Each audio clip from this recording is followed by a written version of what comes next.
Alors, nous allons reprendre en fait la deuxième partie du programme de la matinée avec un panel qui va nous parler justement comment cette renégociation, puis ces tarifs, on va dire, en étant, depuis ce matin, c'est ce que je dis en fait, on avait prévu cette conférence-là il y a un an dans notre planification annuelle. On savait que les accords et la renégociation s'en venaient, mais là, on est vraiment au milieu, au cœur de ça. Et on a voulu finalement faire un premier panel qui mette un petit peu qui discutent avec des acteurs qui ont les mains finalement dedans et qui au jour le jour en fait doivent pouvoir nous faire des recommandations, en tout cas gérer ces éléments, cette incertitude dont nous parlait M. Johnson. Donc on a un panel qui va être modéré par M. Christian Day, qui est économiste en chef et directeur général de la section de l'analyse économique sur les questions de transport à Transport Canada. Nous avons 3 participants en fait dans le panel. Monsieur Pierre Cléroux, qui est vice-président recherche et économiste en chef de la Banque de développement du Canada, la BDC, depuis 2012. Et il fournit justement des analyses et des conseils économiques à l'équipe de direction de BDC et supervise toutes les activités de recherche. Pierre est aussi un membre de notre conseil d'administration, donc très impliqué dans le support qu'il donne à Cyrano. Merci beaucoup, Pierre. Nous avons monsieur Jean Simard, qui occupe le poste de président et chef de la direction de l'association l'Aluminium du Canada depuis 2009. Agit à titre de représentant et de porte-parole de l'industrie auprès des gouvernements, des associations sectorielles et des médias, tout en assurant la liaison avec les différents organismes internationaux auxquels se rattache l'association, évidemment alors au cœur de toutes les questions qui se passent aujourd'hui, et le nouveau comité canadien qui a été mis en place justement sur les secteurs industriels. Et enfin, Madame Julie Gascon, qui est la présidente directrice générale du Port de Montréal, de l'administration portuaire de Montréal depuis février 2024, qui a occupé plusieurs postes, notamment à la garde côtière canadienne, et elle a passé du temps aussi au sein de Transport Canada, à l'autorité de réglementation, en tant qu'inspectrice principale de la sécurité maritime, puis en tant que directrice exécutive des navires canadiens et surveillance réglementaire. Donc, merci beaucoup à tous les 4 d'être présents avec nous aujourd'hui. Je laisse Christian mener la discussion.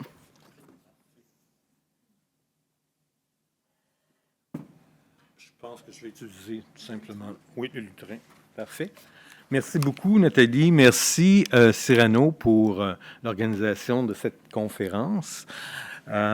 C'est très intéressant de créer cet espace de discussion-là entre les académiques, le politique, le gouvernement et l'industrie. Et le premier panel reflète en bonne partie ce désir-là de créer ce dialogue-là. Donc, ça me fait plaisir de faciliter cette conversation-là un peu aujourd'hui. On est dans un environnement qui est un petit peu plus incertain.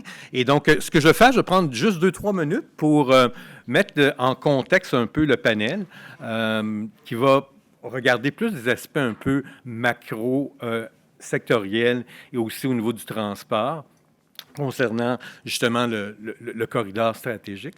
Donc, avant de commencer, juste faire 3 points. Donc, et ça a été en partie très bien fait par les conférenciers depuis le début de la matinée, donc je ne veux pas passer trop de temps.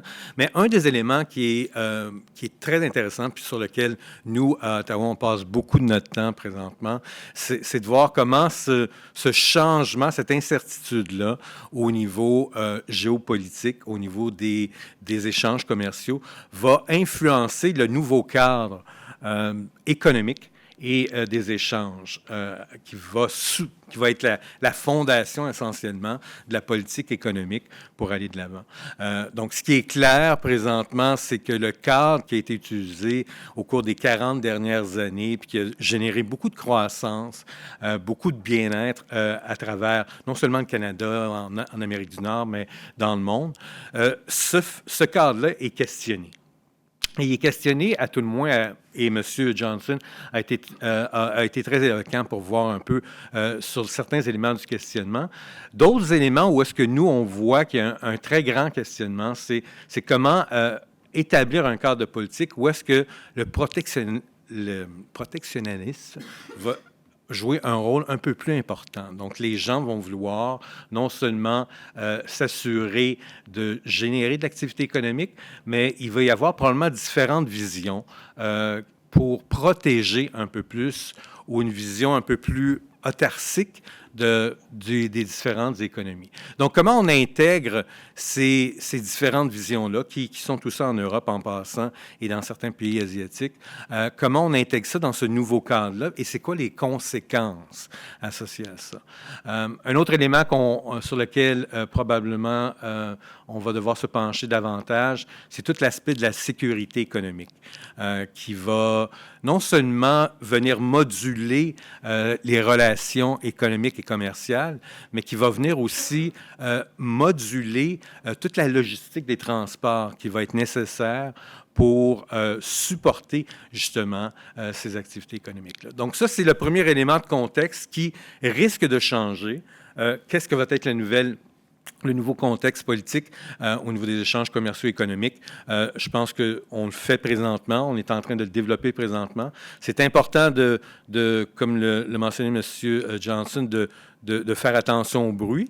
Et le fondamental économique va rester important, mais la variable politique va devenir aussi un facteur assez clé dans ce nouveau cadre politique-là. Donc, étant donné ce nouveau cadre-là, comment se positionne essentiellement le corridor des Grands Lacs et du Saint-Laurent? J'ai deux petites slides, je ne sais pas si... Parfait. Peut-être, oui, ça qui précède.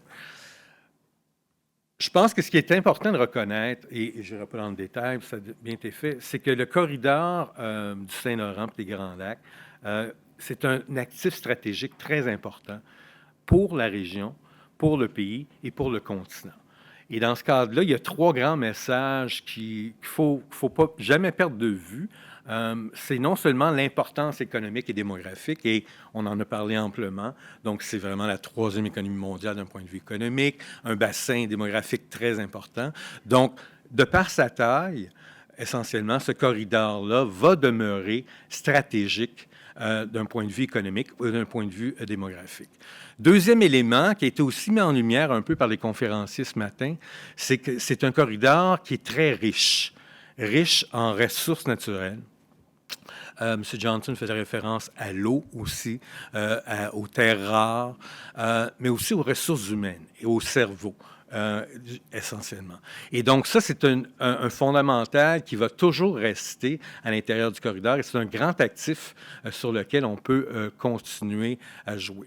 Le troisième qui passe parfois sous silence, c'est tout le volet réseau de transport. Et ce réseau de transport-là a été développé, c'est un réseau complexe, c'est un réseau qui est relativement efficace, qui fait face à un certain nombre de défis présentement, mais c'est un réseau qui va être critique, non seulement à maintenir, mais à continuer à adapter, à développer pour rencontrer les nouveaux objectifs économiques qu'on veut rencontrer. Donc, cet élément-là, donc on est privilégié d'avoir cet actif-là et il y a plusieurs éléments clés qui vont supporter le fondamental de ce côté-là. Prochaine diapo, c'est des opportunités aussi pour le corridor. On en a parlé. Essentiellement, ce qu'on risque de voir, c'est un changement au niveau des activités commerciales qui risque de se déplacer partiellement du corridor nord-sud vers un corridor est-ouest et vers un corridor non-américain. Donc, dans ce cas-là, ce qui est important de voir, c'est où sont les fondamentaux dans le reste du monde et quel genre de relations on veut établir avec les pays à forte croissance démographique et à forte croissance économique. Et ce qu'on voit, c'est qu'essentiellement, dans les 10-15 prochaines années, les pays en plus forte croissance démographique et économique, c'est les pays qui vont être dans l'Asie du Sud, au Moyen-Orient, en Afrique. Et c'est des pays qui vont constituer pour le Canada des opportunités économiques très, très, très importantes. Et on me fait dire qu'il faut que je mette fin. Et le seul point que je veux mettre en relief, c'est que, étant donné le positionnement de ces pays-là, le corridor du Saint-Laurent des Grands Lacs est très bien positionné pour saisir ces opportunités économiques-là. Donc, il y a un pôle de croissance qui est très important là, dans les 15 prochaines années, et les avantages comparés de ce corridor-là sont très stratégiques pour aller saisir ces opportunités-là. Donc, ceci étant dit, je vais maintenant passer à mon rôle de facilitateur au niveau des conversations pour les trois conférenciers. Et il va y avoir 3 niveaux. Donc, chacun des panélistes vont faire une présentation de 10-15 minutes. Par la suite, il va y avoir une discussion entre les panélistes sur des questions. Et après ça, on va ouvrir essentiellement la discussion pour des questions de la salle. Ça étant dit, je vais inviter le premier panéliste, M. Pierre Cléroux, à discuter. Merci, Christian. Bonjour tout le monde. On a beaucoup parlé, des deux panélistes ce matin ont parlé de comment l'incertitude a un impact sur les entreprises. Je dirais, puis je vais montrer que l'incertitude a aussi un impact beaucoup sur les consommateurs. Donc, il n'y a pas encore, en fait, il y a seulement 2 tarifs qui ont été imposés jusqu'à maintenant, et ils ont été imposés hier, mais toute la discussion alentour des tarifs a déjà un impact sur l'économie canadienne et même sur l'économie américaine. Donc, brièvement, je vais parler un petit peu des tarifs et de l'économie américaine, la dynamique qui est en train de se développer là-bas. Je vais revenir sur le Canada et à la fin, je vais parler de qu'est-ce qu'on peut faire comme pays. Donc, en fait, ce qui est un peu étonnant, on parle beaucoup de tarifs ici, on en parle beaucoup moins aux États-Unis, mais la confiance des consommateurs aux États-Unis a commencé à diminuer. Et il y a les tarifs, il y a les congédiements massifs, il y a les politiques au niveau de l'Ukraine et de Gaza. Donc, il y a beaucoup d'incertitudes. La nouvelle administration fait en sorte que même les consommateurs américains sentent cette incertitude et pour aucune raison, parce que l'économie américaine fonctionne très bien, le taux de chômage est à 4 %, il y a quand même une baisse de la confiance et on commence à voir qu'elle se traduit dans une baisse de la consommation aux États-Unis. Donc, au mois de janvier, la consommation a diminué. On n'a pas les chiffres pour février, mais déjà Walmart et Target ont sorti qui ont des chiffres beaucoup plus en temps réel, je dirais, que les institutions de statistiques. Ils voient déjà une baisse de la consommation de leurs produits au mois de février. Et évidemment, tout le monde le sait, le marché boursier a beaucoup diminué au cours des dernières semaines. Donc, la combinaison de la réduction de la consommation, de la turbulence sur le marché boursier, fait en sorte que la prévision de la Fed d'Atlanta est une croissance négative pour le premier trimestre de cette année pour les États-Unis. Vous voyez que ça contraste beaucoup avec les résultats que les États-Unis ont connus au cours des dernières années. La croissance aux États-Unis en 2024, c'est 2,8 %, très élevé, meilleure croissance du G7, mais le premier trimestre de cette année va être probablement une contraction à cause de l'incertitude des politiques américaines. Pourquoi j'en parle? Bien parce que je pense, comme M. Johnson le dit tantôt, que cette pression de l'interne va avoir un impact sur l'administration américaine. C'est une chose de pas être sensible à la pression à l'extérieur des États-Unis, mais quand l'économie ralentit et qu'on a une contraction au premier trimestre, je pense que ça va mettre une certaine pression pour régler les choses. On verra si ça fonctionne, mais pour nous, je pense que c'est important. Évidemment, la perspective économique pour le Canada, les tarifs ont tout changé.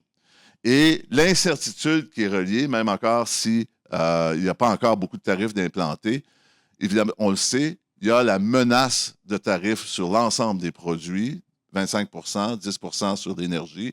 Il y a eu 2 tarifs d'implantés hier sur l'acier et l'aluminium, puis je vais laisser Jean parler du secteur de l'aluminium. Et la date qu'on va suivre beaucoup, c'est le 2 avril. Il y a plusieurs choses qui peuvent arriver le 2 avril. Il y a le rapport que M. Trump a commandé à son administration. Il y a aussi la réciprocité au niveau des tarifs de tous les pays à travers le monde. Donc, tout ça va se bousculer au mois d'avril. Cette incertitude-là ralentit déjà l'économie canadienne, même si on ne subit pas encore l'impact des tarifs.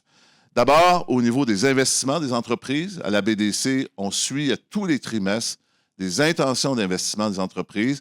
On le voit, en octobre 2024, les gens étaient plutôt optimistes. Les taux d'intérêt baissaient au Canada.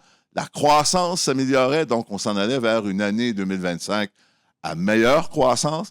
Mais tout a changé au mois de janvier, où est-ce que les intentions d'investissement des entreprises ont diminué. Et ça, c'est très consistant avec ce qu'on entend quand on rencontre nos clients. On a 100 000 clients à travers le Canada.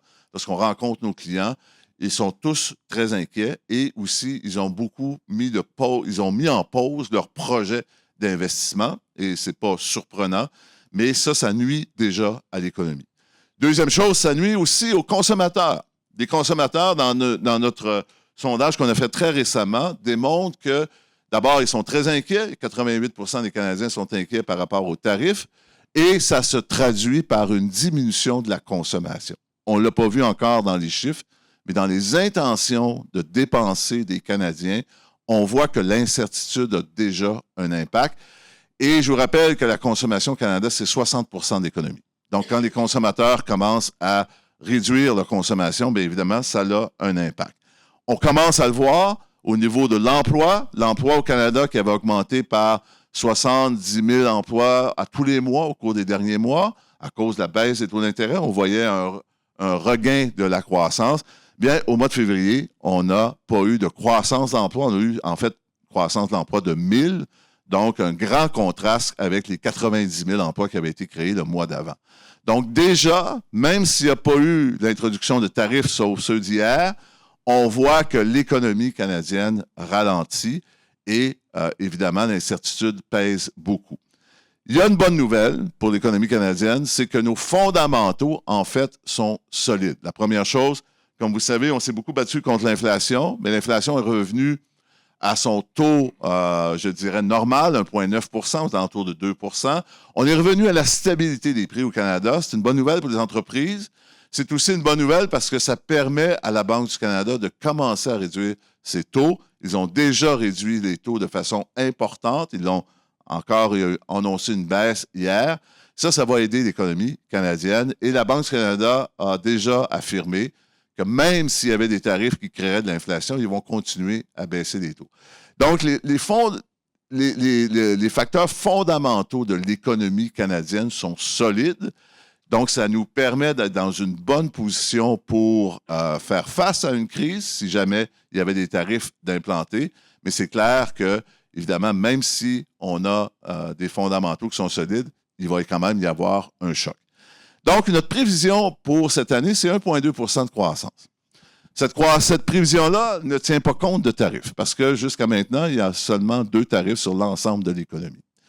Donc, il faut se préparer. On a aussi une prévision. Qu'est-ce qui va arriver s'il y avait des tarifs? Bien, qu'est-ce qui va arriver? C'est que la croissance économique va être négative. Si notre scénario, c'est des tarifs de 25 % sur l'ensemble de l'économie, ça veut dire qu'on aurait une contraction de l'économie canadienne et on aurait une croissance négative. Donc, en d'autres mots, on aurait une récession. Comme vous voyez, 2 scénarios très différents, je dirais 2 scénarios extrêmes, un scénario sans tarifs, un scénario avec 25 % de tarifs sur l'ensemble. Évidemment, il y a plusieurs scénarios possibles entre ces 2 extrêmes. On verra dans les prochains mois qu'est-ce qui va arriver. Mais c'est clair que s'il y avait l'imposition de tarifs au Canada, on se retrouverait dans une situation vulnérable, on se retrouverait dans une récession. J'aime bien ce graphique de la Banque du Canada. C'est une analyse qui a été faite par la Banque du Canada qui démontre qu'est-ce qui arriverait s'il y avait des tarifs de 25 % imposés. En fait, ils ont la même conclusion que nous. Il y aurait une récession au début. C'est la ligne pointillée, donc la ligne en bleu est la ligne de croissance sans tarifs. La ligne pointillée représente la croissance au Canada avec des tarifs de 25 %. Ce qu'il faut se rappeler, oui, il y aurait un choc, mais il y aurait quand même une croissance après ce choc. Évidemment, si on a des tarifs pour toujours de 25 %, bien, ça limite la croissance au Canada et on voit que la courbe va être en dessous de la courbe sans tarifs. On ne peut pas se priver d'un marché comme le marché américain sans que ça ait un impact sur le Canada, mais quand même, ce n'est pas la fin du monde non plus.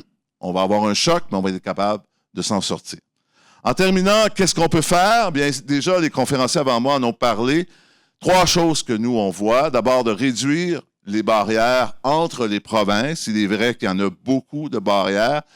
Le marché canadien est déjà un petit marché de 40 millions d'habitants. Quand on met des barrières, donc quand on empêche les entreprises de vendre dans d'autres provinces, on réduit encore davantage notre marché. Donc, de réduire ces barrières-là contribuerait définitivement à améliorer la croissance. Deuxièmement, diversifier nos exportations. C'est facile à dire, pas facile à faire. toutes nos exportations vraiment ont été orientées nord-sud depuis 30 ans parce qu'on avait un accord de libre-échange. C'est possible de diversifier vers d'autres marchés, comme le marché européen, mais ça prend du temps et c'est coûteux. Un client, la semaine dernière, me disait que ça fait déjà 1 an qu'il travaille à développer le marché européen, il commence à avoir des bénéfices. Donc, ça prend du temps, ça prend un commitment, ça prend de l'argent. D'ailleurs, le gouvernement canadien a annoncé vendredi un programme de 5 milliards pour aider les entreprises canadiennes à diversifier leur marché. Donc, qu'on ait des tarifs ou pas, je pense qu'il faut le faire. Et finalement, soutenir nos entreprises. Il y a un engouement de la part des consommateurs canadiens d'acheter canadien. On le voit, nos clients le sentent. Beaucoup de nos clients voient leurs ventes augmenter parce qu'il y a de plus en plus de Canadiens qui veulent acheter canadien. Donc, je vous invite d'abord à prendre vos vacances au Canada, pas aux États-Unis, et d'acheter des produits canadiens. Il y a d'excellents produits canadiens. Merci.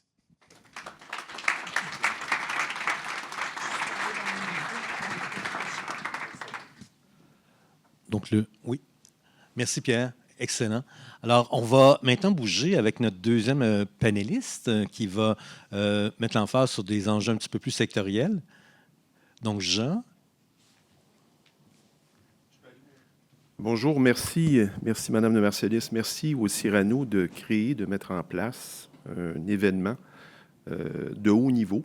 Hein. On regarde les cerveaux autour de la salle, c'est assez impressionnant. Ça fait changement de ce qu'on voit de nos jours quand on traverse la frontière des fois. C'est un moment de grande fébrilité, de tension et d'incertitude nourrie à dessein que celui où je me trouve devant vous aujourd'hui pour partager une perspective toute industrielle des défis de l'heure pour un secteur hyper exposé au commerce international. Pour commencer, quelques chiffres sur l'aluminium en Amérique du Nord. Nous sommes le 3e producteur mondial hors Chine, avec une production de 3,3 millions de tonnes, dont 2,7 millions sont exportés aux États-Unis. Le Canada produit 80% de tout le métal primaire aluminium de l'Amérique du Nord. En combinant les deux continents, soit l'Europe, hors Russie, et l'Amérique, ça représente 44% de tout le métal primaire produit entre ces deux régions. Ça représente 53 000 tonnes par semaine qui franchissent la frontière vers les États-Unis.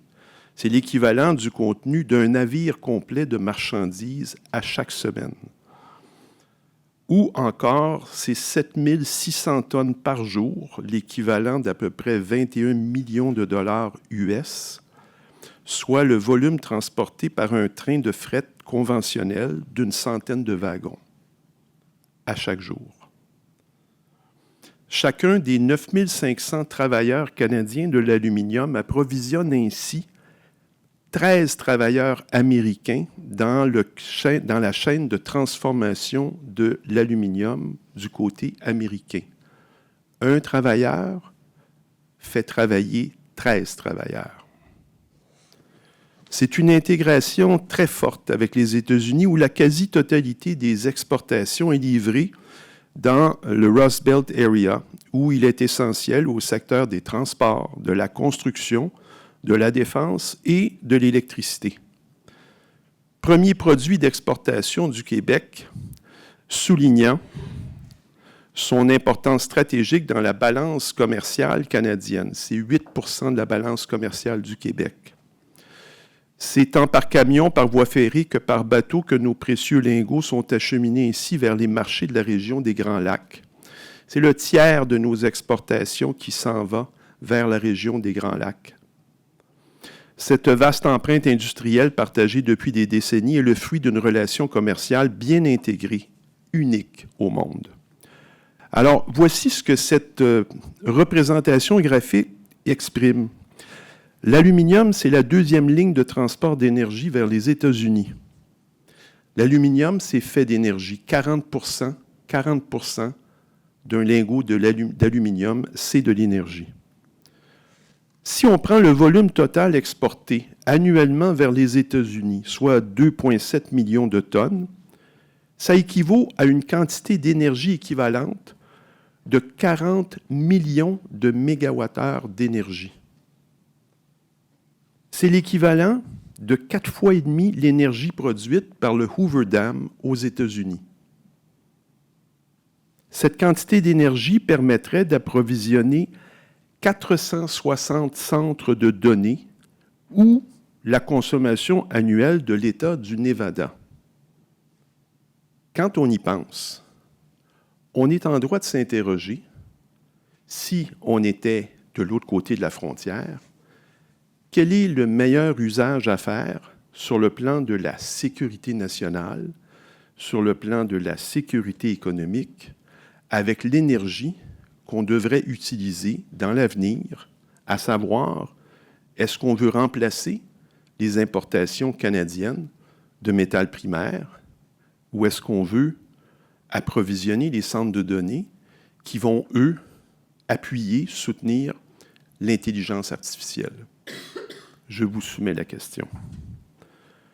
C'est une réalité qui semble échapper à nos voisins du Sud, mais qui ne tardera pas à les rattraper dans leur volonté d'assurer leur sécurité économique et militaire. Donc, il faudra faire des choix entre l'énergie pour des centres de données et l'intelligence artificielle à l'intérieur du territoire ou produire du métal primaire plutôt que de l'obtenir de leurs voisins, produit à partir de leurs ressources énergétiques. Il faut reconnaître que le contexte mondial est en mutation rapide où plusieurs des défis actuels n'existaient pas lors de la signature de la CEUM. On en a parlé ce matin. M. Trump a délibérément plongé l'environnement d'affaires en Amérique du Nord dans le chaos, notamment par ses politiques protectionnistes. Parler uniquement d'incertitude ou de turbulence ne suffit plus.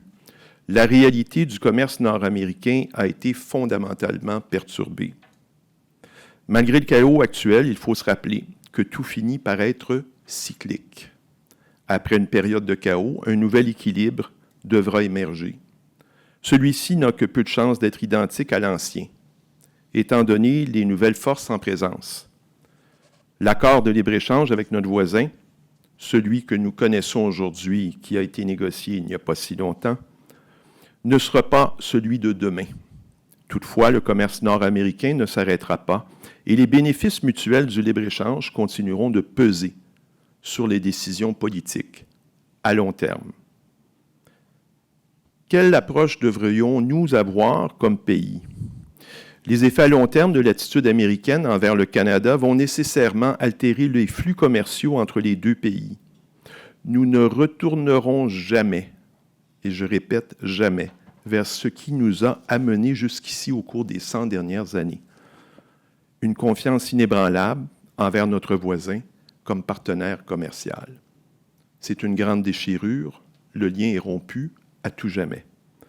Notre relation est déjà en voie de redéfinition et sera possiblement au cœur même de la campagne électorale qui s'annonce ici au Canada. Il est déjà évident que nous allons nous engager à assumer pleinement les opportunités que représentent nos autres accords de commerce avec des régions comme l'Union européenne et la région du Pacifique. Nous avons déjà conclu 16 traités de libre-échange avec 51 États dans le monde, rejoignant plus de 1,5 milliard de consommateurs. 13 autres sont en cours de négociation et nous sommes le seul pays à pouvoir se targuer d'avoir un traité de libre-échange avec tous les autres pays membres du G7. Dans ce contexte, la diversification apparaît comme la solution miracle car elle nous permettrait de diminuer notre dépendance aux États-Unis. Je vous soumets que c'est le leurre de l'heure. La diversification implique d'énormes défis et son avènement n'est pas pour demain. Par exemple, partir à l'assaut du marché européen soulève plusieurs considérations. Bien qu'intégrée, l'Europe n'est pas un marché unique. C'est plutôt une mosaïque de marchés hétérogènes, obéissant à des particularités et à des exigences régionales. C'est aussi un espace commercial hautement réglementé qui requiert souvent de revoir l'ensemble des pratiques, voire de la chaîne de valeur. Enfin, il ne faut pas négliger le fait que le marché européen est déjà bien ficelé. Pour y accéder, il faut possiblement déplacer des joueurs qui y sont déjà et songer que nous ne serons pas les seuls à diversifier en réaction aux mouvements en cours. Conquérir l'Europe requiert donc une compréhension fine, une vision et une stratégie à long terme. Aussi, on néglige souvent la lourdeur administrative que comporte un changement de fournisseur qui implique un processus de conformité douanière rigide et technique. De même, lorsqu'une entreprise convoite de nouveaux marchés d'exportation, elle doit s'armer de patience et d'expertise. L'accès à plusieurs marchés sophistiqués comme l'aérospatial ou le marché automobile nécessite l'homologation ou la certification du produit ou du fournisseur, un processus qui peut prendre jusqu'à 2 ans. Difficile d'abandonner sa place tout autant que d'en saisir une autre ailleurs. Le Canada, malgré sa courte histoire, est appelé à se réinventer et à réexaminer la nature de ses relations commerciales avec son plus grand client.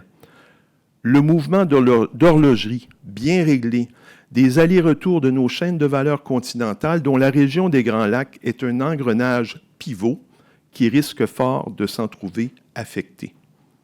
Cependant, la quête d'une renaissance du manufacturier américain est en soi un mirage et nous devrons, au cours des prochaines années, chevaucher 2 réalités, l'une commerciale, l'autre politique. Le tout dans un contexte d'incertitude et de menaces visant à forcer l'investissement aux États-Unis. L'accord de libre-échange devrait être développé dans le but de mettre à profit la complémentarité du bloc nord-américain et non pas la substitution de l'un par rapport à l'autre. Plusieurs des enjeux sectoriels auxquels nous faisons face aujourd'hui n'existaient pas à l'époque où l'accord a été signé il n'y a pas si longtemps. L'intelligence artificielle, les minéraux critiques, la sécurité sous ses différentes formes, entre autres. L'harmonisation des barrières tarifaires doit être faite, mais seulement face aux pratiques commerciales déloyales de certains acteurs, comme ce fut le cas pour l'acier, l'aluminium et les véhicules électriques chinois à l'été 2024. Nous devrons maintenir la règle de droit car elle est à la base même de nos valeurs commerçantes. Rebalancer le commerce canadien, diversification sera coûteuse mais nécessaire. Il faut sortir de la dépendance envers l'Amérique. Il faut exiger un investissement massif en infrastructures logistiques et en accès aux marchés alternatifs. Nous sommes en retard sur l'accès au reste du monde. L'Europe et l'Asie deviendront des cibles stratégiques pour réduire la dépendance envers les États-Unis. Des infrastructures devront être mises en place. L'objectif du Canada doit être de remplacer la notion de la forteresse Amérique par la forteresse Amérique du Nord. Merci.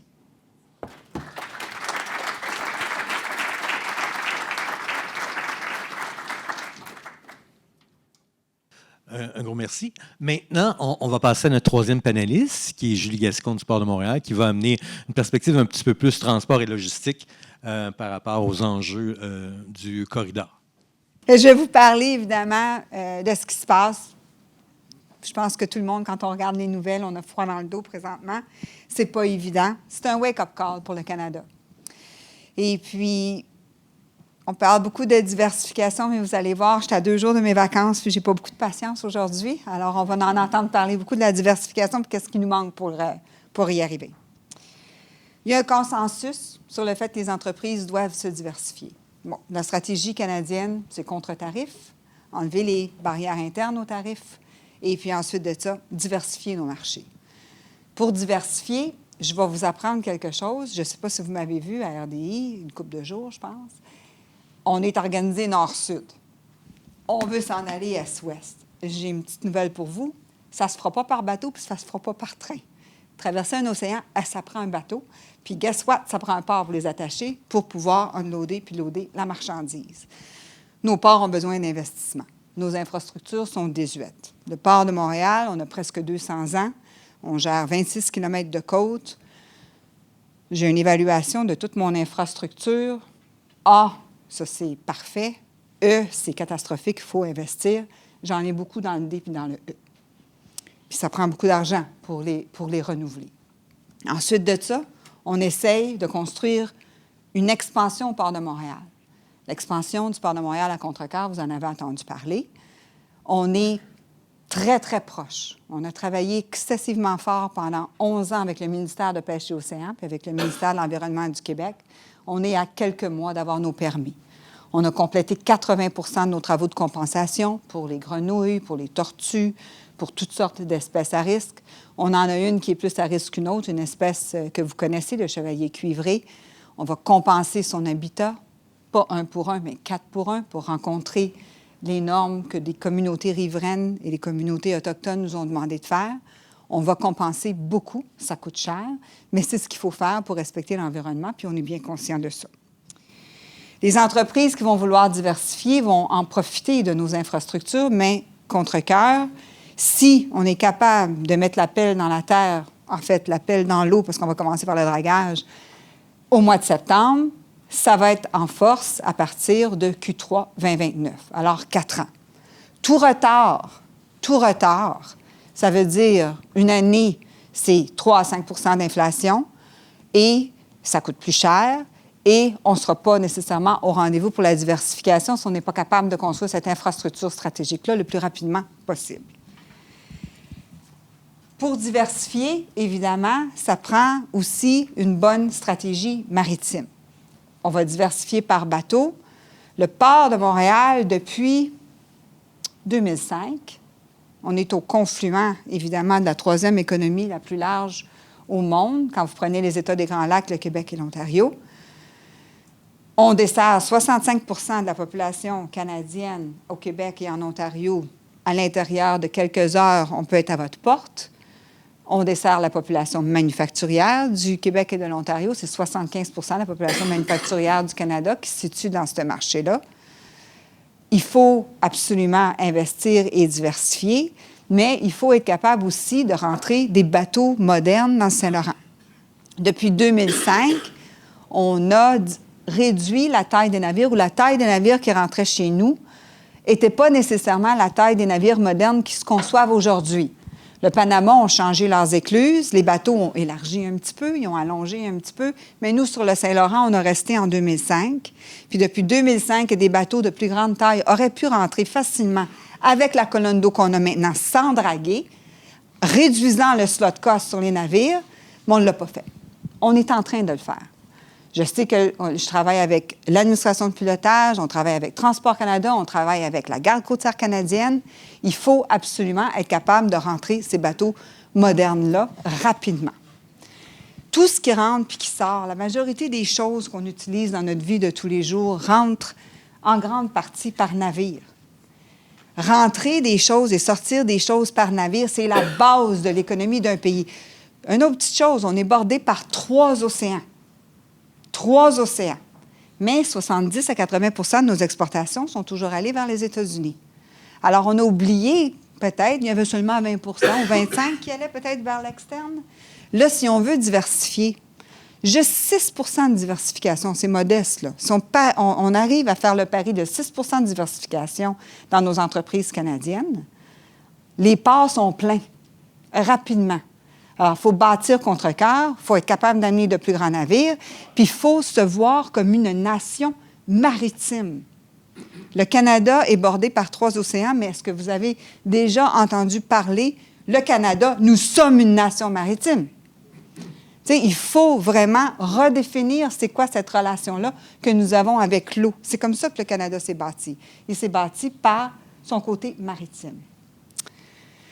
On est bon, on met beaucoup de règlements, on est très sécure, on est très, très, très, très fort au niveau de la sécurité et de la sûreté pour les personnes, pour l'environnement.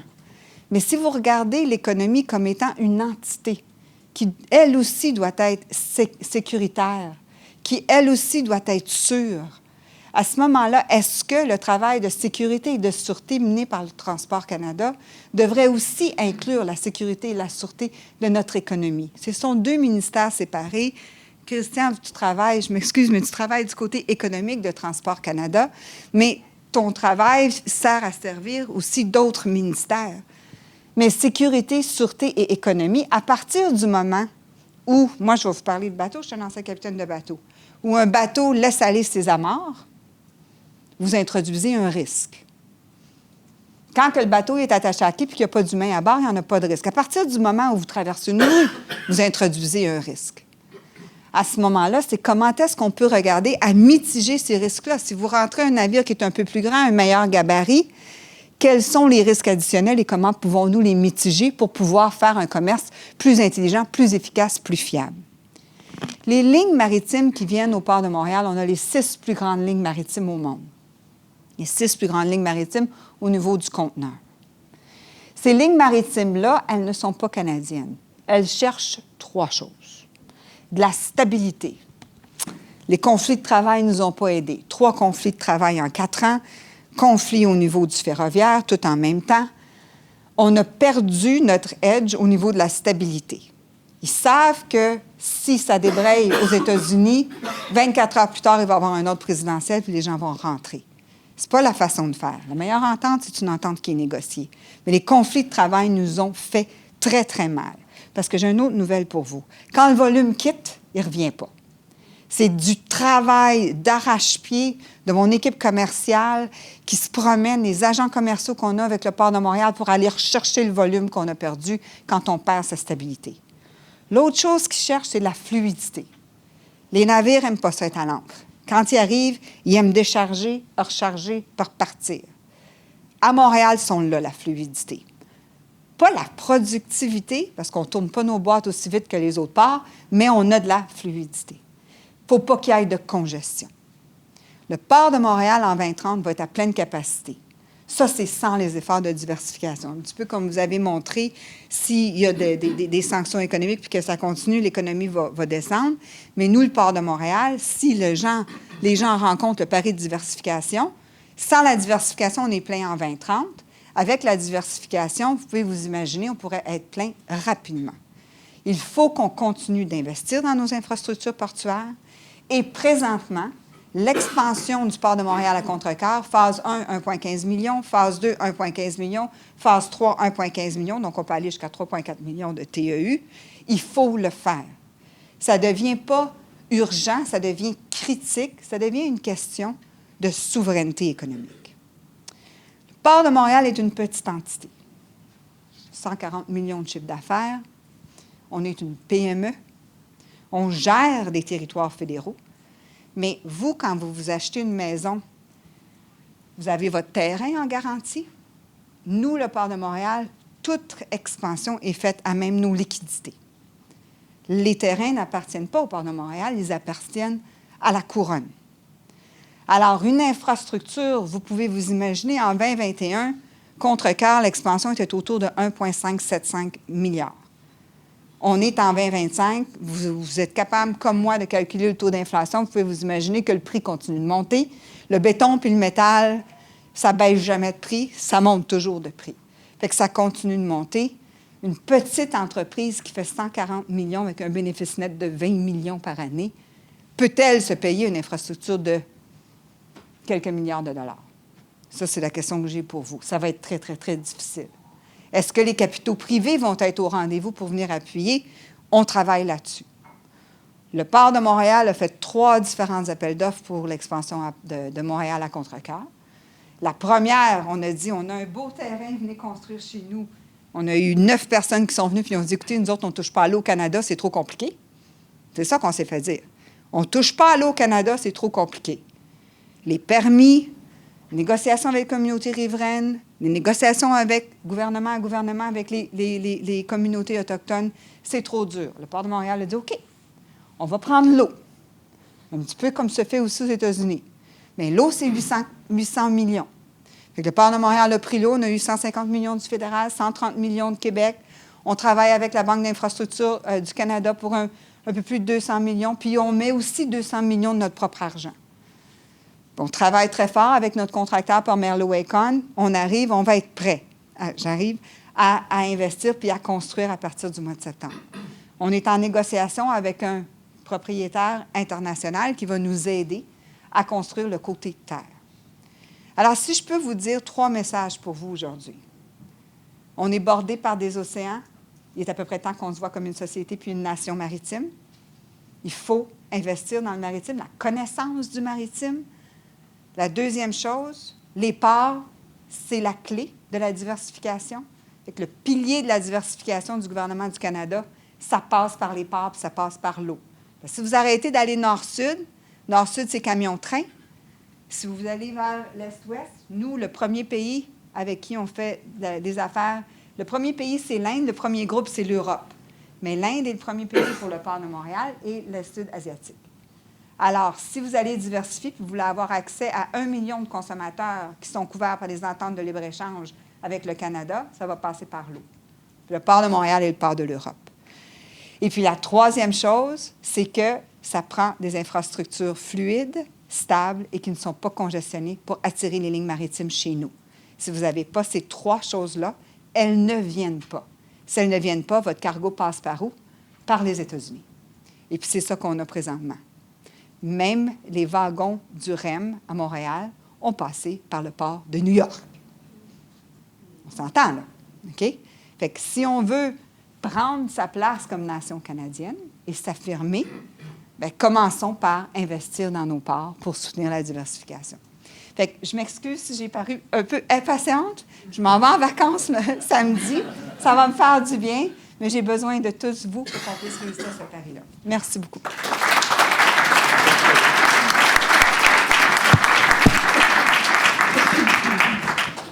Un gros merci, Julie. Je pense que tu as très bien mis en lumière un peu la nature des défis auxquels on est confronté au niveau d'assurer que l'infrastructure en logistique des transports continue à évoluer et soutenir les activités économiques.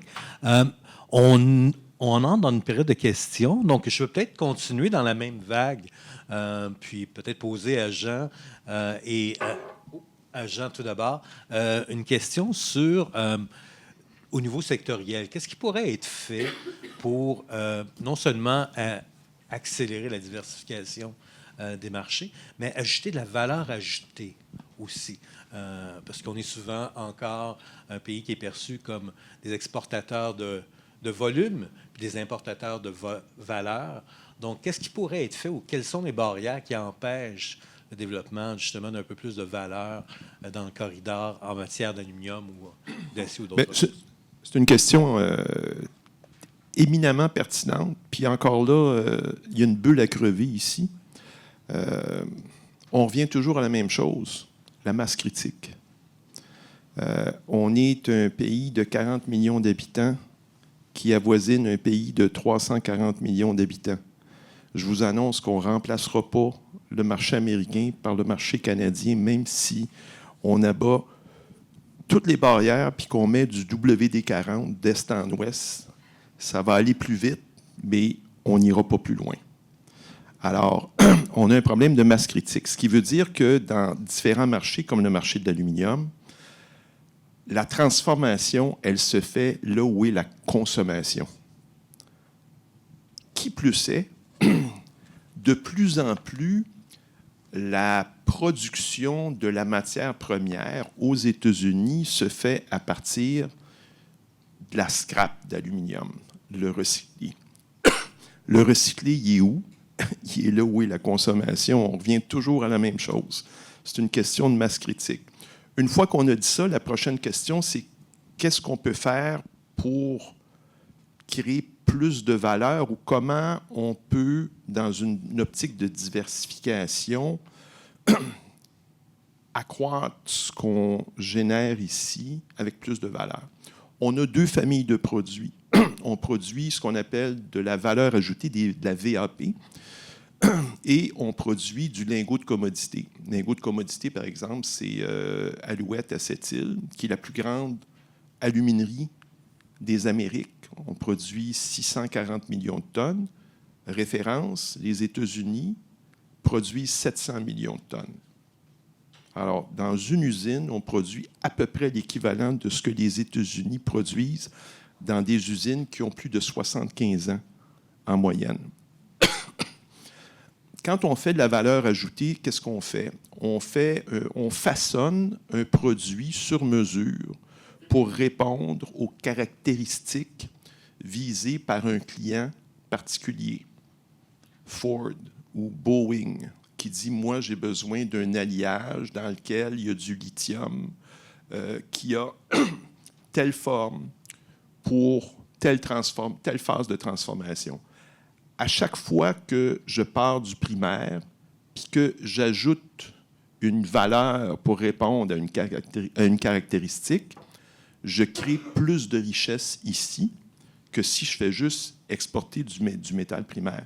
Fait que je vous dirais que dans notre secteur, cette équation-là, elle se retrouve plus facilement prise en compte dans les produits à valeur ajoutée. Au-delà de ça, je peux pas concurrencer avec le marché. Puis je termine en disant, je vous ai donné un chiffre, un travailleur ici approvisionne 13 travailleurs là-bas. Ce chiffre-là, c'est justement l'équation que je viens de vous donner. Les 13 travailleurs là-bas, ils ne sont pas dans le primaire, ils sont dans la transformation. Les Américains ont fermé 11 usines sur 15 au cours des 20 dernières années. Il n'y a pratiquement plus de métal primaire. Mais ils ont investi au cours des 10 dernières années 10 milliards de dollars dans la transformation. Fait que ça, c'est notre logique à nous. C'est toujours une question de masse critique. Merci, Jean. Peut-être une question pour Pierre.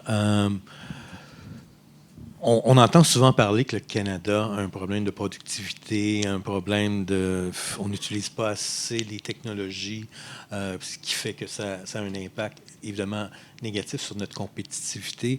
Quelles sont tes perspectives pour essayer d'avancer un petit peu ou de régler ces problèmes, ces fondamentaux-là, pour faire en sorte que le corridor, puis on va pouvoir bénéficier un peu plus de l'activité économique, puis rester compétitif pour accéder à d'autres marchés. On parle de diversification, mais on va se battre pour se diversifier. Il va falloir aussi compétitionner avec d'autres pays qui, eux aussi, investissent comme nous, puis eux aussi ont de la main-d'œuvre aussi qui est qualifiée. Donc, comment on peut essayer de solutionner ou d'avancer dans les solutions par rapport à les fondamentaux de l'économie? D'abord, c'est vrai, notre niveau de productivité est beaucoup plus bas que celui des Américains. Et même quand on se compare aux pays de l'OCDE, on est en bas de la moyenne. Donc, quand on se compare à la France, l'Angleterre, l'Allemagne, on est en bas de ces pays-là. Il n'y a pas de raison pour expliquer ça. On a une main-d'œuvre qualifiée, on a des entreprises sophistiquées. Ce qu'on voit, c'est qu'on sous-investit en technologie. Donc, on investit en technologie, par employé, à peu près la moitié de ce que les Américains font. On a fait beaucoup d'études pour essayer de comprendre pourquoi. Il n'y a pas de raison pourquoi on est dans cette situation-là. Peut-être que le dollar explique en partie ça, parce que c'était facile d'exporter vers le plus grand marché mondial. Le dollar était à 69 sous, mais il était longtemps à 75 sous. Donc, d'être compétitif avec un dollar 75 sous, c'est assez facile. Là, la donne change et il va falloir améliorer sa productivité. Et c'est possible de le faire. On peut investir. D'abord, la première chose qu'on conseille à nos clients, on a 100 000 clients à travers le Canada, c'est vraiment d'améliorer leur façon de faire, leur processus, réduire le gaspillage. On peut améliorer sa productivité sans même investir. Deuxième élément, investissons, surtout en technologie, parce que le prix de la technologie a beaucoup diminué au cours des dernières années. Donc, même dans un contexte plus difficile, c'est possible de le faire. Finalement, ça prend aussi des meilleurs équipements possibles. Donc, on a un défi au Canada. On avait un défi, mais là, le défi devient plus grand, il devient plus pressant, je dirais. Mais c'est possible d'améliorer sa productivité. Merci, Pierre.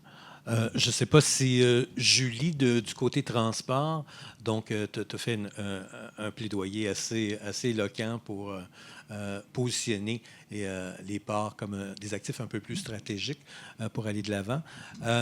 Quelles sont les barrières, mis à part la gouvernance et aussi l'accès des capitaux de votre côté? Quelle autre barrière tu vois qui empêche justement l'émergence un peu plus d'un vrai corridor portuaire stratégique pour l'ensemble du Saint-Laurent et des Grands Lacs? C'est une bonne question. Ce serait peut-être que je devrais me retourner vers toi pour répondre à cette question-là, mais je vais tenter d'y répondre, mais tu n'aimeras peut-être pas ma réponse. Le port de Montréal est situé 1600 km, 800 000 marins. à l'intérieur des eaux. Et le port de Montréal, c'est un port unique en Amérique du Nord. Je ne sais pas si vous saviez, mais nous sommes un port de destination. Qu'est-ce que ça veut dire? Ça veut dire que quand mes trains rentrent au port de Montréal, le CN puis le CP rentrent chez nous, ils rentrent plein double stack, okay? Remplis de marchandises qui s'en vont vers l'import. Le bateau arrive, décharge complètement. C'est unique en Amérique du Nord.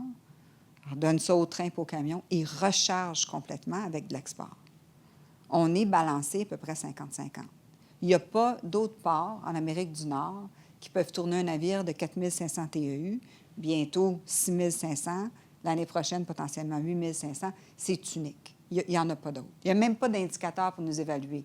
Ils nous évaluent très bas parce qu'on ne peut pas évaluer un port de destination. On ne fait pas partie du type de port évalué par l'indicateur de performance des ports. Il y a le Saint-Laurent, pour une raison que j'ignore.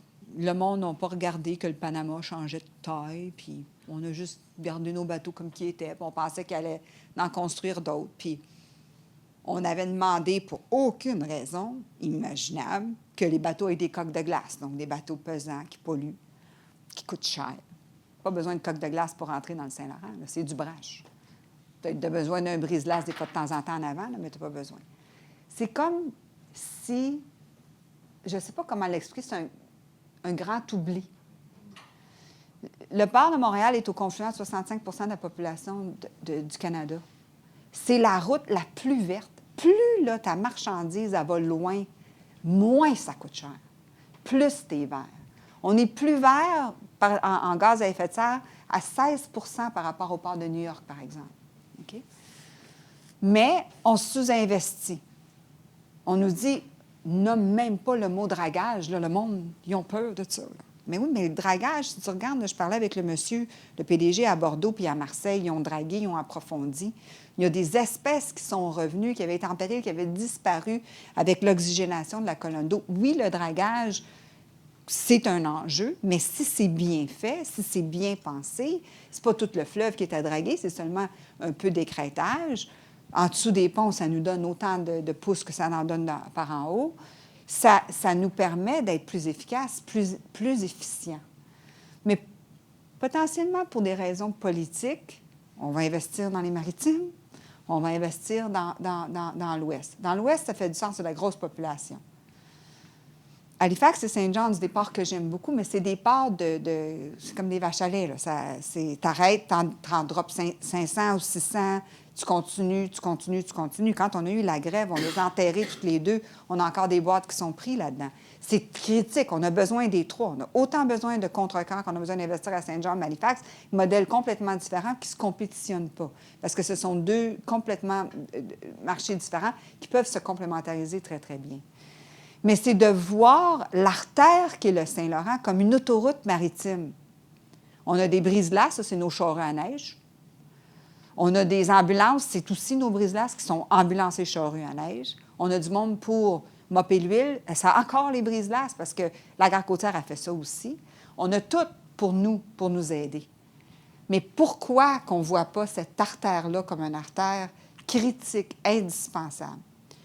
La voie maritime du Saint-Laurent a été construite après la Deuxième Guerre mondiale. Ça date à quand, les investissements? Le Panama a investi, ils ont fait des nouvelles écluses au complet. L'ancienne administration Trump, comme tu sais, avait approuvé les écluses à Sault Ste. Marie pour Michigan puis supérieur, pour rentrer dans Huron. Tu sais, les gens investissent, mais nous, on avait tout ce qu'on avait de besoin nord-sud. Complètement. Là, je pense que vous avez raison, monsieur, que quand vous dites on ne peut plus, non, c'est vous, M. Simanquesa, on ne peut plus jamais retourner à cette relation-là. Mais pour réussir ça, il faut se voir comme une nation maritime. Il faut. Puis ça, les gens, on parle bateau, puis les gens disent, bien voyons, il y a des bateaux qui viennent à Montréal. Tu sais, nos grues, on les a peinturées grises. Pourquoi?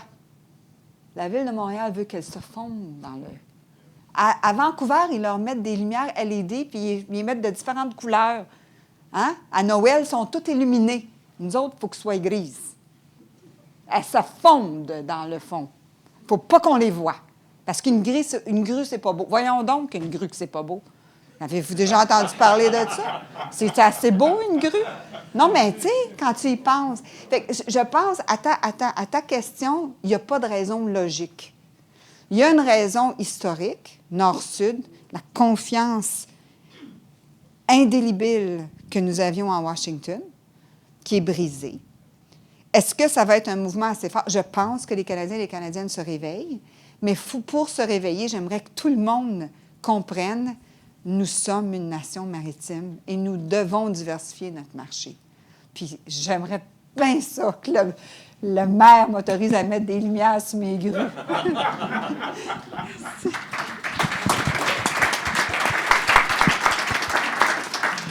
Merci, Julie. Jean, je pense que tu voulais interagir. Oui, mais je voulais juste ajouter à ce que Julie vient de mentionner. La notion d'une nation maritime, c'est tellement puissant ce que vous venez de dire. Nous, on n'existerait pas s'il n'y avait pas d'eau. Les gens ne réalisent pas ça. Hein? Mais nos alumineries sont approvisionnées par l'eau. Notre métal, il repart par l'eau, sauf petites exceptions. C'est ce qui fait qu'on peut faire un pivot sur l'Europe. On dit aux Américains, « Our smelters are seaborne ». Puis là, ils disent, « What do you mean? » C'est pas compliqué. Le bateau, au lieu de partir par là, il va partir par là. Je pense que il y a un reality check à faire au Québec sur cette notion-là. L'espace maritime au Québec, je pense, dans l'esprit des gens, là, c'est soit Kakuna ou la ville de Québec. C'est des espaces maritimes. C'est comme des terrains de jeu sur l'eau. Mais la notion d'assumer cette notion-là, qu'on est une nation maritime, il faudrait pratiquement faire l'exercice de se dire, si on n'avait pas l'eau, on aurait l'air de quoi? Moi, je peux vous dire qu'il n'y aurait pas d'aluminerie. Je peux vous dire qu'il n'y aurait pas de transit de part de Montréal. On pourrait éliminer peut-être 80 de l'économie qui tourne puis qui nous fait vivre. Puis il faut vraiment qu'on réalise ça. Moi, je vous invite à sortir puis à exprimer ça plus souvent. Puis si on peut vous aider, on va le faire parce que c'est fondamental pour notre avenir.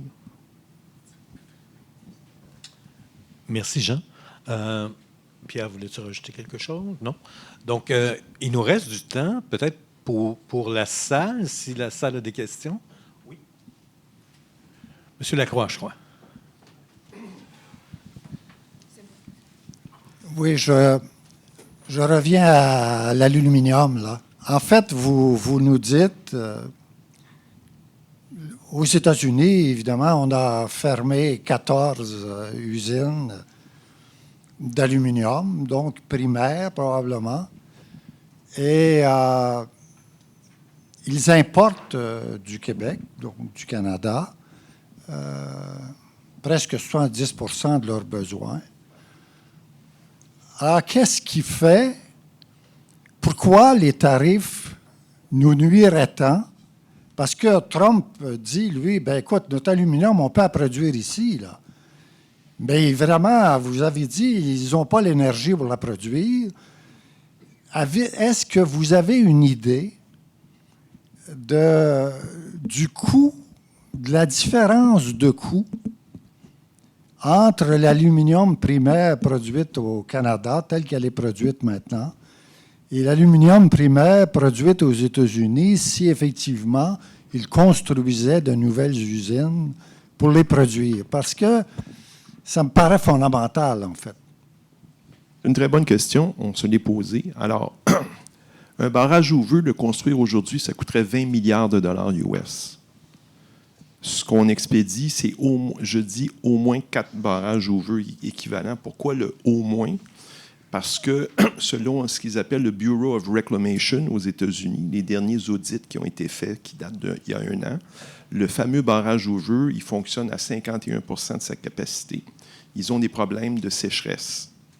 Des problèmes de sécheresse qui, selon le même bureau, vont s'accentuer et faire en sorte que les chiffres que j'ai donnés pourraient aller jusqu'à l'équivalent de 12 barrages ouveux parce qu'il va être de moins en moins performant. Construire construire l'équivalent. Donc, on parle de 100 milliards d'investissements aujourd'hui en dollars US, avec des coûts contrôlés. Puis on sait que les coûts ne se contrôlent pas présentement. Pour construire la capacité de production de l'aluminium, on peut calculer l'équivalent d'un autre 20 à 40 milliards de dollars en capacité installée à construire. Fait que quand on fait comme on dit, when you do your maths, ça ne fonctionne pas. Puis ça fonctionne d'autant moins qu'au départ, même s'il y avait l'argent pour le faire, ils n'ont pas l'énergie disponible. Il faudrait qu'ils produisent à base de charbon ou possiblement de gaz naturel.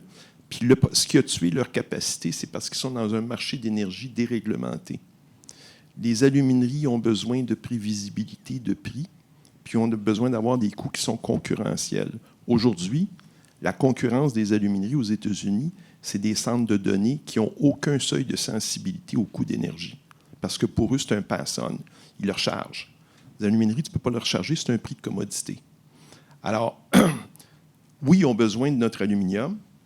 S'ils mettent un tarif, ça c'est important dans votre simulateur là, de tarifs, je le mentionnais à M. Johnson tout à l'heure, dans notre cas, un tarif de 25 %, quand tous les pays qui exportent vers les États-Unis sont sous tarif, ça ne change absolument rien. Ça fait juste en sorte que les Américains payent 25 % de plus pour le même métal que les Européens achètent à 25 % moins cher. C'est vraiment ça, là. Le danger, c'est le prochain tarif. Si on se retrouve avec un tarif supérieur aux autres, disons même de 10 %, disons qu'on passe de 25 à 35 %, puis que le reste des importateurs sont à 25 %, là, on bascule complètement. On perd l'avantage qu'on a en termes de compétitivité en rentrant aux États-Unis. Ça veut dire que en anglais, on dit le net back, je pense que c'est le prix de revient net que j'ai pour mon métal en l'envoyant aux États-Unis, va devenir inférieur à ce que le Moyen-Orient va obtenir sur le même marché, parce que je vais avoir un 10 % de différence. Et là, ça veut dire que moi, il faut que je bascule progressivement vers le marché européen, où est-ce que je n'ai pas de tarif, où est-ce que je n'ai pas de taxes parce qu'il y a un accord de libre-échange, et où est-ce que le Moyen-Orient, qui ship présentement sur l'Europe et sur les États-Unis, va être désavantagé parce que lui a une taxe à l'entrée en Europe. Mais pour faire ce pivot-là, j'ai une question de logistique maritime à régler. Ça ne se fait pas du jour au lendemain, même si j'ai accès à la voie maritime, ça prend du temps. Je vais pouvoir envoyer mon lingot de commodité, qui pour nous, un lingot de commodité, c'est le lingot de base, là, c'est comme de l'eau. Ça cherche le sentier de moindre résistance pour obtenir le meilleur prix de revient. Fait que ça, tu peux l'envoyer n'importe où dans le monde, les marchés le prennent et le refondent.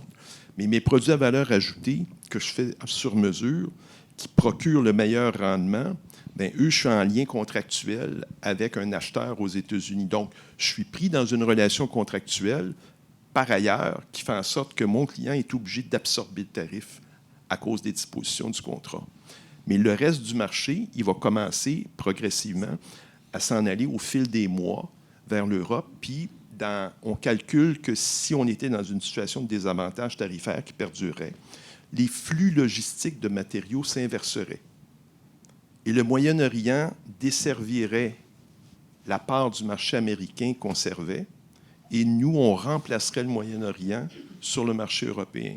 Ce qui est totalement contre-intuitif, ça défie toute logique de marché, puis ainsi de suite, mais les forces du marché feraient ça. La prime européenne appellerait le métal nord-américain, puis la prime, le tarif américain appellerait le métal du Moyen-Orient. C'est des signaux de marché. On répond à des signaux de marché. Merci, Jean. Je pense qu'on a le temps pour une autre question. M. Boyer, oui.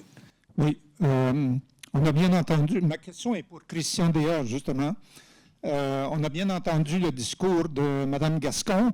Est-ce que ce discours-là est connu à Transport Canada? Et si oui, pourquoi est-ce que Transport Canada ne fait rien?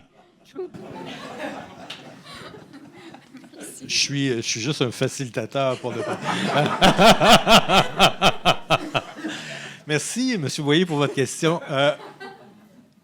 Donc, je ne peux pas vraiment parler beaucoup, mais tout ce que je peux dire, c'est que, essentiellement, le diagnostic sur la situation maritime au Canada est bien connu à l'interne, bien connu du politique aussi. Et dans le contexte des avis de politique qu'on est en train de développer pour le prochain gouvernement, il va y avoir des recommandations à cet effet. Donc, c'est tout ce que je peux dire. Donc, mais merci pour la question. On travaille très bien avec Christian. Il est merveilleux. Il est la perle cachée de Transport Canada. Oh, on me dit qu'on n'a plus de temps. Donc, je voudrais d'une part remercier les 3 panélistes, Pierre, Jean et Julie. C'était très intéressant. Et je voudrais aussi prendre le temps de les remercier et applaudir essentiellement leur contribution aujourd'hui.